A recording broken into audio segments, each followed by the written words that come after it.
Hello out there in YouTube land.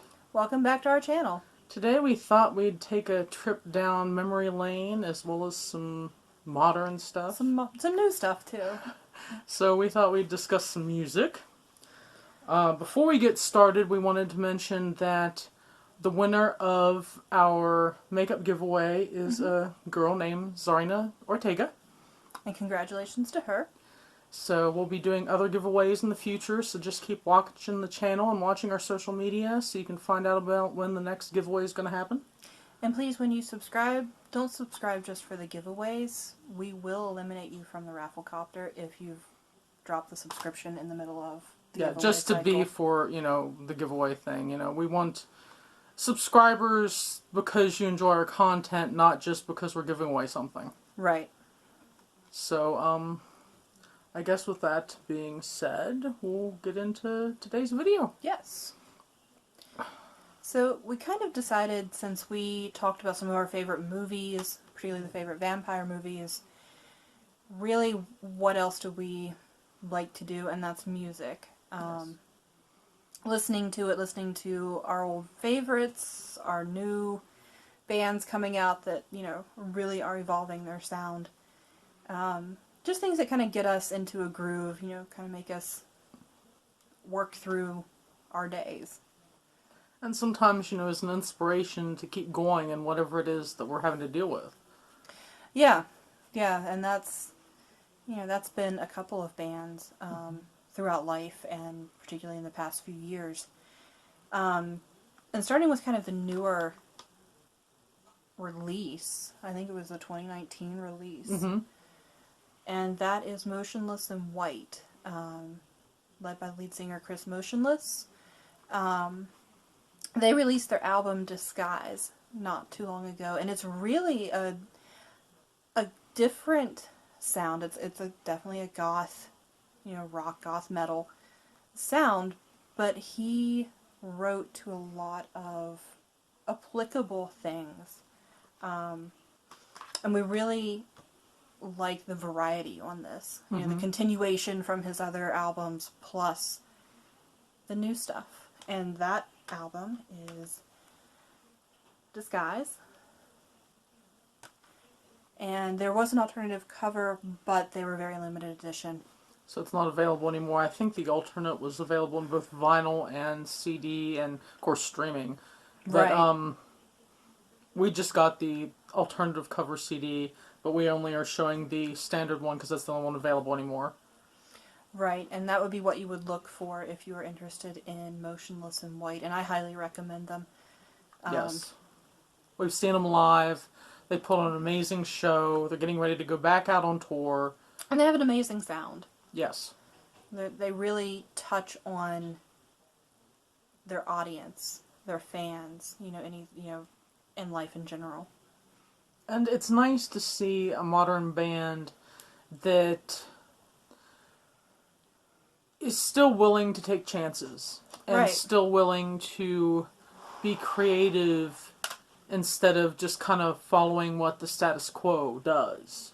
Right. And they've always been their own island in everything.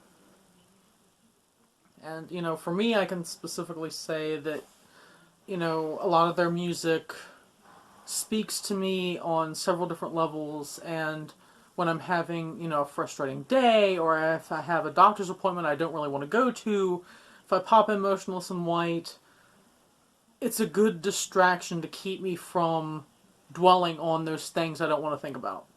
And I actually use it at work, not only to motivate, as I'm going through my day in the laboratory, but also to kind of meditate too. It lets me get into a groove and gets the juices flowing in my brain. So I can start thinking through some of the more challenging aspects of my work. I can totally agree with that. Another album by Motionless in White is Graveyard Shift. That was their previous release. And, the song Necessary Evil was something that helped me get through last year's cancer bout.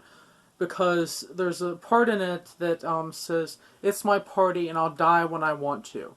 And, you know, when you're going through something life-threatening and you're facing all these surgeries and things like that, that song in particular really kind of gave you kind of like, all right, I'm going to fight. I'm going to, you know, kick some ass and I'm going to get through this, because it was not just motivating, but it was inspirational and kind of a good pick-me-up, so to Right. speak.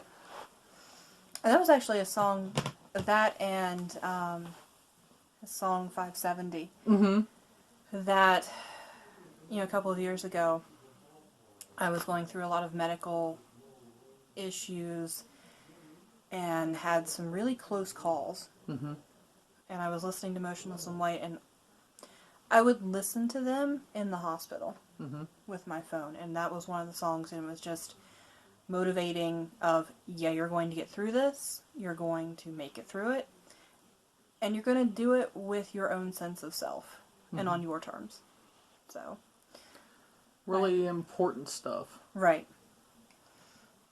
So I'm going to talk about an oldie but goodie band. It was the first band that I had fallen in love with when I was in college, and that is Typo Negative.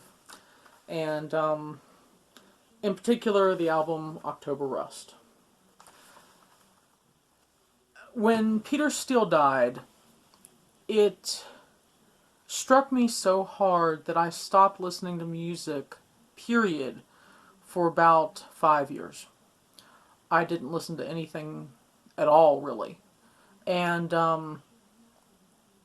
that's because Peter Steele's words and just the way that he lived his life spoke to me in such a strong way during those formative adult years. You know, Right. growing up as a young adult, you're still trying to figure out how to live your life. Right. You're trying to break away from that teenage mold, and in particular, Typo Negative just allowed me to become myself. Right. Right. And, you know, I don't think there's any other album that is more speaking than October Rust for fall. That one's kind of, it's our fall go-to, It actually. is. I mean, it just kind of, you know, some of the songs just kind of even give you kind of like a old Norse feel, and like, you know, the dwelling up of magic and everything that fall brings, and it's just a wonderful album. And they've always been the type that it's not just their lyrics, it was the music, too. That gave you the overall song. They were very big on experience. One thing that Peter used to do that prior to him wasn't done very often was go beyond the radio airplay length for a song. Right. He made a point to do that because he didn't want everything to only be about the money and only be about what's commercial. Right. And, you know, when Typo Negative was out and really popular, that was before the internet had really caught on in terms of, you know, there wasn't all these streaming services. MP3s were just starting to make their appearance, like in little teeny tiny little things. And so it was still very much album, CD. Right. There wasn't any other way to get Typo Negative music. And they didn't get a lot of radio play because they were goth. Right. And that was the time where you had your Walkman and stuff. So, Yeah. you know, and for me, that was how I listened to Typo Negative, because my mom was not a fan. So, one of the other Typo Negative albums that I actually hid, if you want the truth, I hid this one in October Rust. It was Bloody Kisses. And this one was really kind of that random thing that I was listening to one evening. And I thought, this speaks. It hits you at a visceral level. It does. And it's reminiscent of The Who and almost a rock opera type thing. Right. Because there's songs that aren't songs in it. They're actually more soundscapes and like just things to get you in a weird mood and to almost eviscerate out of you an emotional response. Right. And the first one I think I listened to was Black Number One. Yes. And that was the whole, you have my attention. I mean, that was the goth anthem. That was Right. the song that actually first got me into Typo Negative, because I remember I was at a friend's house. It was my senior year in high school, and we were getting drunk. Yeah. We were drinking peach schnapps. And It's a good choice. it was. And they had a big screen TV, and we didn't have the sound on for the music, so this girl's parents upstairs wouldn't wake up.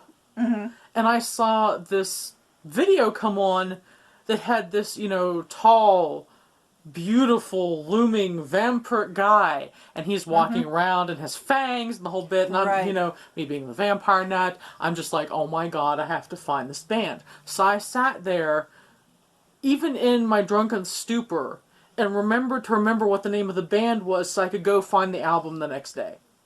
See, I saw the same video, Uh-huh. but it was just flipping through the channels one evening. I was home. I was doing my homework, and I usually put on, VH1 MTV at the time. Back when they actually played videos. Yeah. Yeah. All day long. Yeah. Aging myself a little bit. We're old. But I seriously remember I was doing my chemistry homework, and I happened to pause, and I looked up, and I thought, who is this? I mean, if you haven't looked at a picture of Peter Steele, Do so. yes, he was a beautiful man. He was. All that long black hair. Yes. So, those are kind of our, recent go-to listening things. Mm-hmm. If you have any other bands that you enjoy that kind of do the same thing for you, please comment down below with them, because we're always looking out for new bands to listen to. Right, and even older bands. I mean, we do listen to him. We listen to a lot of other things. Yeah. But these were just the ones that speak to us the most. These are our go-tos. Whatever we're going through in life, this is now what we reach for. Yes. So, if you have something like that, let us know. Because we'd be absolutely overjoyed if we ended up finding a new band through someone's recommendation. Right. Right. Because we love music. Yes, we do.